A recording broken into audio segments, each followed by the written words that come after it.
Akwụkwọ nke Mak, isi nke 7. Mgbe ahụ ndị Farisii na ụfọdụ ndị odeakwụkwọ si Jerusalem zukọrọ ya. Mgbe ha hụrụ na ụfọdụ n'ime ndị na-eso ụzọ ya na-eri aka ndị nkịtị, ha tiri mkpu n'ihi na ndị Farisii na ndị Juu niile, ọ bụrụ na ha asaghị aka ha mgbe niile, ha anaghị eri nri dịka ndị okenye si kwuo. Mgbe ha mere na ha si n'ahịa lọta, ọ bụrụ na ha asaghị, ha erighị nri. E nwekwara ọtụtụ ihe ndị ọzọ ma tụlee iji lebara anya, dịka ịsa iko, ite ọla na ihe ndina. Mgbe ahụ ndị Farisii na ndị odeakwụkwọ jụrụ ya sị, "Gịnị mere ndị na-eso ụzọ gị anaghị eje ije dịka omenala ndị okenye si dị, kama ha na-eri nri n'aka na-adịghị ọcha?" Ọ zara ha sị, "N'ezie, Aịzaya ebuwo amụma banyere unu ndị ihu abụọ, dịka e dere sị, ndị a na-asọpụrụ m site n'egbugbere ọnụ ha, mana obi ha dị anya n'ebe m nọ. Ma ha na-efe m ofufe n'ụzọ ezi uche dị na ya, na-akụzi ihe mmadụ nyere n'iwu. N'ihi na unu na-ahapụ iwu Chineke ma na-edebe omenala mmadụ dịka ịsa ite na efere na ọtụtụ ihe ndị ọzọ dị otu a unu na-eme." O wee sị ha, "Unu eleghara iwu Chineke anya ka unu wee debe omenala unu. N'ihi na Mozis kwuru sị, sọpụrụ nna unu na nne unu. Onye ọbụla na-ekwu okwu ọjọọ banyere nna maọbụ nne ka ọ nwụọ site n'ọnwụ. Ma unu na-asị, ọ bụrụ na onye ọbụla asị nna ya maọbụ nne ya, Kọban, ya bụ site n'onyinye m nyere nye unu, ị ga-erite uru. Ọ ga-enwere onwe ya.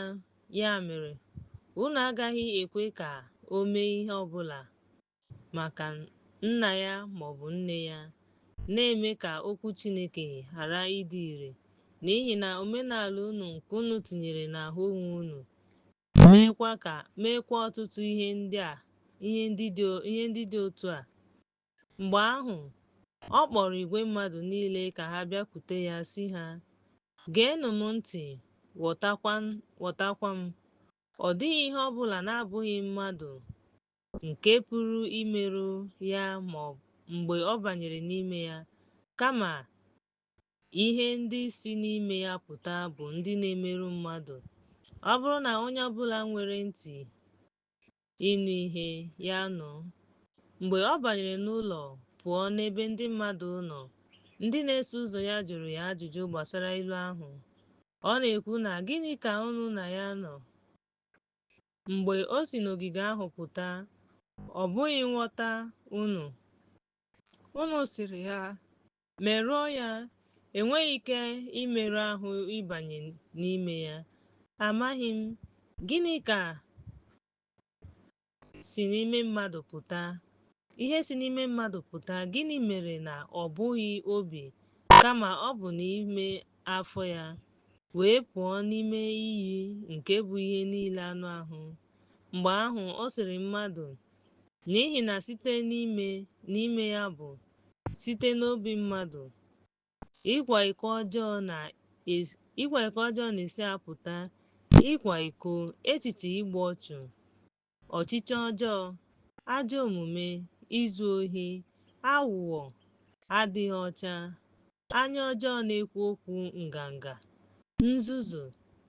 Ma dịka mmadụ si n'ime pụta ma merụọ ihe ndị a." Nwoke ahụ, o si n'ebe ahụ bilie wee banye n'ụlọ.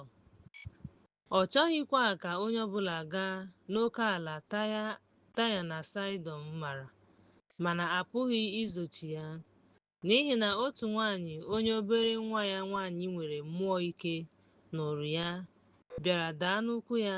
Nwanyị ahụ bụ onye Grik na onye Siria, wee rịọ ya ka ọ chụpụ mmụọ ahụ n'ime nwa ya nwanyị. Ma Yeshua sịrị ya, ka e buru ụzọ nye ụmụaka nri, n'ihi na ọ dịghị mma ịnara nri ụmụaka tụba ya nye ụmụntakịrị. Ọ zara ya sị, ee, Onyenwe anyị, ma n'ezie ụmụntakịrị na-eri nri n'okpuru tebụl ụmụaka. O wee sị ya, ya mere gawa. Mmehie bụ na ọ lọtara n'ụlọ ya. Ọ hapụrụ nwa gị nwanyị. Mgbe ọ hụrụ ọnwụ na nwa ya nwanyị dina n'elu ihe ndina, o wee si n'ụsọ osimiri Taya na Saịdọn pụọ ọzọ, wee bịaruo oke osimiri Galili. Site n'ụsọ osimiri Dekapolis, ha kpọtara ya otu onye ntị chiri. Ha bụ ndị dara ogbi n'okwu wee rịọ ka o bikwasị ya aka. O wee kpọọ ya n'etiti igwe mmadụ ahụ, tinye mkpịsị aka ya n'ime ntị ya, gbupụ ọnụ mmiri, metụ ire ya aka. Mgbe ahụ o lere anya elu, na-ele anya elu, o kwuo ume sị ya, Efata, ya bụ meghee. Ozugbo ntị ya meghere, eriri ire ya tọpụrụ, wee kwuo okwu nke ọma. Mgbe ahụ o nyere ha iwu ka a ghara ịgwa onye ọbụla, mana ka ọ machibidoro ha iwu, otu ahụ ka ha na-ebipụta ya n'ọtụtụ dị ukwuu. Ha wee nwee oke ihe iju anya, na-asị, o meela ihe niile nke ọma. Ọ na-eme ka ndị ntị chiri na ndị mmụọ ọjọọ nụ ma kwuo okwu.